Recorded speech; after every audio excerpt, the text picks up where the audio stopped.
ایک شخص حارث بن حشام نامی نے نبی کریم صلی اللہ علیہ وآلہ وسلم سے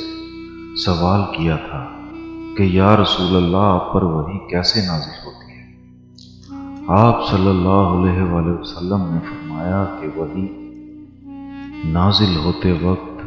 کبھی مجھ کو گھنٹی کی سی آواز محسوس ہوتی ہے اور وحی کی یہ کیفیت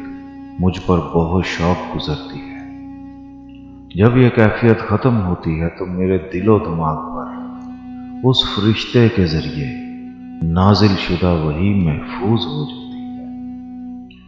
اور کسی وقت ایسا ہوتا ہے کہ فرشتہ بشکل انسان میرے پاس آتا ہے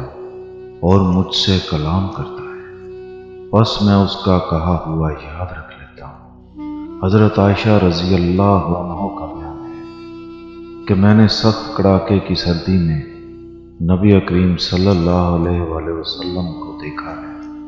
کہ آپ صلی اللہ علیہ وآلہ وسلم پر وحی نازل ہوئی، اور جب اس کا سلسلہ موقوف ہوا تو آپ صلی اللہ علیہ وآلہ وسلم کی پیشانی پسینے سے شرابور تھی۔